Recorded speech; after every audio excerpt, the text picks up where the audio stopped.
আসসালামু আলাইকুম viewers, welcome to my channel. আমি কাউসারা নূপুর। আজ নিয়ে এসেছি খুবই মজাদার একটা মিষ্টির রেসিপি, আর সেটা হচ্ছে আফলাতুন মিষ্টি। এই আফলাতুন মিষ্টিটা ঘরে চুলায় কিভাবে খুব সহজে তৈরি করা যাবে আমি আজকে সেটা দেখাবো। আর আজকে আমি দোকানের লুক নিয়ে আসার জন্য এগুলোকে দেখুন যে বেকিং পেপার দিয়ে খুব সুন্দরভাবে মুড়িয়ে দিয়েছি। দোকানে কিন্তু ঠিক এভাবেই পাওয়া যায়। দেখুন এই মিষ্টিটার রং কতটা সুন্দর, আর এটা কিন্তু চুলায় হয়েছে। আর এটা দেখুন যে এতটা সুন্দরের ভিতরটা একেবারে ঠিক যেমন দোকানে পাওয়া যায় আফলাতুন মিষ্টি, ঠিক সেরকম। আসুন এর সহজ এবং পারফেক্ট রেসিপিটা দেখে আসি। আফলাতুন বানানোর জন্য দেখুন যে আমি এখানে যে ইনগ্রিডিয়েন্টসগুলো দরকার সবগুলোই কিন্তু আমি একেবারে গুছিয়ে নিয়েছি। আমি এখানে 2টো রুম টেম্পারেচারে থাকা ডিম নিয়েছি, হাফ কাপ চিনি নিয়েছি, দেখুন আমি এখানে 1/4 কাপ পরিমাণ মাওয়া নিয়েছি। আমার চ্যানেলে দেখবেন যে মাওয়া কিভাবে তৈরি করে সংরক্ষণ করতে হবে তার একটা ভিডিও রয়েছে। আমি ঠিক সেইভাবে করে দেখুন যে মাওয়া তৈরি করে এগুলোকে সংরক্ষণ করি এবং যখন প্রয়োজন আমি এগুলো ব্যবহার করি। আমি ডেসক্রিপশন বক্সে কিভাবে মাওয়া তৈরি করতে হবে তার লিঙ্কটা আপনাদেরকে দিয়ে দেবো, সেই অনুযায়ী আপনারা মাওয়া তৈরি করে নেবেন। আমি এখানে গুঁড়ো দুধ নিয়েছি দেখুন যে হাফ কাপ পরিমাণ, সুজি নিয়েছি 1/3 কাপ পরিমাণ, আর কিছুটা আমি এখানে পেস্তা বাদাম ব্যবহার করেছি, কিশমিশ ব্যবহার করেছি, আখরোট ব্যবহার করেছি। আপনাদের যাদের ঘরে এই ইনগ্রিডিয়েন্টসগুলো নেই তারা শুধুমাত্র কিশমিশ ব্যবহার করে আফলাতুন মিষ্টিটা তৈরি করতে পারবেন। আর এখানে আমার 2 টেবিল চামচ পরিমাণ ময়দা লাগবে, 1/3 কাপ পরিমাণ ঘি লাগবে। ঘিটাও কিন্তু আমার ঘরে তৈরি করা ঘি। আর কিভাবে ঘরে খুব সহজে ঘি তৈরি করতে হবে তার একটা ভিডিও কিন্তু আমার চ্যানেলে দেওয়া রয়েছে, আমি ডেসক্রিপশন বক্সে সেটার লিঙ্ক আপনাদেরকে দিয়ে দেবো। আমি এখানে 1/4 চা চামচ দেখুন যে লবণ নিয়ে নিয়েছি, আর 1/4 চা চামচ পরিমাণ আমি এখানে জায়ফলের গুঁড়ো নিয়েছি। এটা কিন্তু একেবারে আফলাতুন মিষ্টির জন্য খুবই প্রয়োজনীয় একটা মশলা। এখন চলুন যে কিভাবে তৈরি করতে হবে।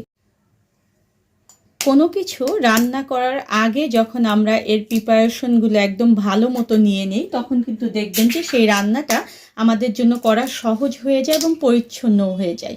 ডিম দুটো দেখুন যে আমি ভেঙে দিলাম। এখন এর মধ্যে চিনিটা দিয়ে দেবো। চিনিটা কিন্তু আমি রেগুলার চিনি নিয়েছি, কেউ যদি গুঁড়ো চিনি নিতে চান নিতে পারেন, কোনো সমস্যা নেই। এখন এভাবে করে চিনি দিয়ে ডিমটা আগে ফেটতে থাকবো যতক্ষণ না চিনিটা একটু ভালো মতো গলে যায়। ডিমটা কিন্তু খুব বেশি ফেটা যাবে না, এটা ফোমই করা যাবে না। আফলাতুন মিষ্টিতে ডিম কিন্তু ফোম করলে কেকের মতো হয়ে যাবে, তাই এই ডিমটা কিন্তু ফোম করা যাবে না। এখন আমি যে ঘিটা রেখেছিলাম এই ঘিটা দিয়ে দিচ্ছি। ঘিটা কিন্তু আমি একটু গলিয়ে নিয়েছি, কারণ এখন শীতকালে কিন্তু ঘি একদম দেখবেন যে খাঁটি ঘিগুলো জমাট বেঁধে থাকে, তাই ঘিটা আমি দিয়ে দিচ্ছি। আর এই ঘিটা কিন্তু আফলাতুন মিষ্টির একটা মূল একটা জিনিসের মধ্যে, কারণ ঘিয়ের একটা ফ্লেভার কিন্তু আফলাতুন মিষ্টিতে অনেক অনেক ভালো লাগে। দেখুন এভাবে ঘিটা দিয়েও আমি একটু ফেটে নিচ্ছি। ঘিটা দেওয়ার পরও দেখুন যে আমি একটু এটাকে ফেটে নিয়েছি। এখন একে একে সব ইনগ্রিডিয়েন্টসগুলো আমি এর মধ্যে দিয়ে দেব। আমি এখানে সুজি দিয়ে দিচ্ছি দেখুন যে 1/3 কাপ পরিমাণ। এই সুজিটা কিন্তু আমি ভেজে নেইনি, এটা কাঁচা সুজি। আফলাতুন মিষ্টিতে কিন্তু সুজিটা কাঁচা ব্যবহার করতে হবে। এখানে আমি হাফ কাপ পরিমাণ গুঁড়ো দুধ দিয়ে দিলাম। এটা যে কোনো ব্র্যান্ডের গুঁড়ো দুধ আপনারা ব্যবহার করতে পারেন, আমি ডিপ্লোমা গুঁড়ো দুধ ব্যবহার করেছি, কারণ অনেকেই আমাকে জিজ্ঞেস করে আসলে আমি কোন ব্র্যান্ডের গুঁড়ো দুধ ব্যবহার করি। আর এখানে ময়দা আমি 2 টেবিল চামচ পরিমাণ নিয়েছি, 2 টেবিল চামচ পরিমাণ ময়দাই দেখুন যে এর মধ্যে দিয়ে দিচ্ছি। আমি মাওয়া নিয়েছি এখানে 1/4 কাপ পরিমাণ, সেটাও দিয়ে দিলাম। লবণ নিয়েছি 1/4 চা চামচ পরিমাণ, সেটা দিয়ে দিলাম। এখানে আমি জায়ফলের গুঁড়ো দিয়ে দিলাম, দিয়ে সব কিছু আমি একটু মিশিয়ে নিচ্ছি।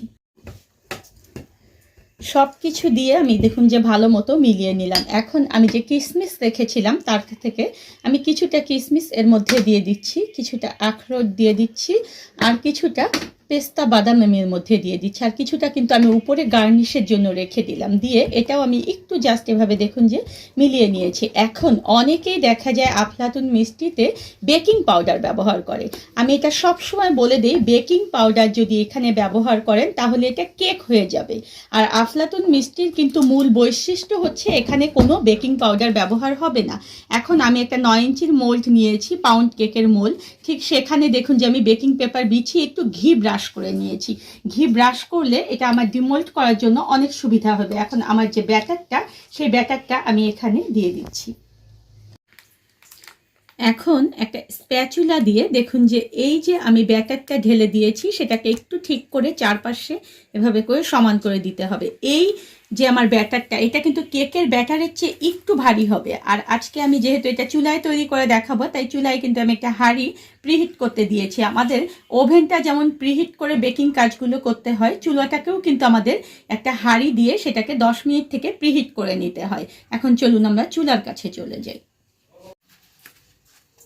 প্রিহিটেড হাঁড়িটার ঢাকনা তুলে দেখুন যে এর মধ্যে আমি দুটো কাগজ দিয়ে দিচ্ছি, আর এখানে দিয়ে দেবো আমি একটা স্ট্যান্ড। এই স্ট্যান্ডটা কিন্তু অবশ্যই ব্যবহার করবেন, আর মোটামুটি সবার বাড়িতে কিন্তু স্ট্যান্ড থাকে।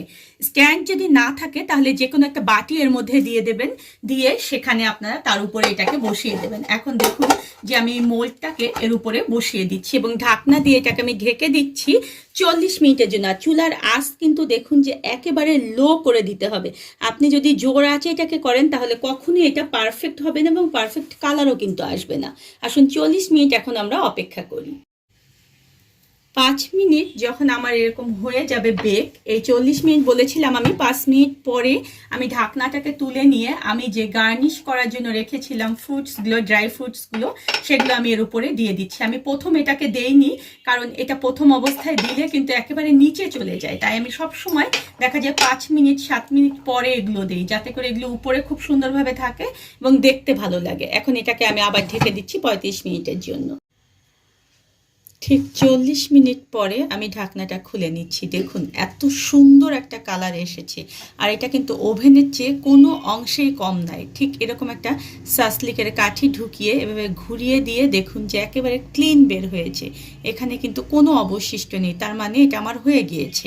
এখন ঠান্ডা করে এটাকে আমি ডিমোল্ড করে কেটে আপনাদেরকে দেখাচ্ছি। ঠান্ডা করে দেখুন যে আমি ডিমোল্ড করে নিয়েছি। এখন আমি কেটে দেখাচ্ছি আপনাদেরকে এটা কতটা পারফেক্ট। সব সময় মনে রাখবেন যে আফলাতুন মিষ্টিটা কিন্তু কখনোই কেক না, এটা কিন্তু কেকের চেয়ে একটু হার্ড হবে, এবং এটা যদি হার্ড না হয় তাহলে কিন্তু এটা দেখবেন যে পারফেক্ট হবে না।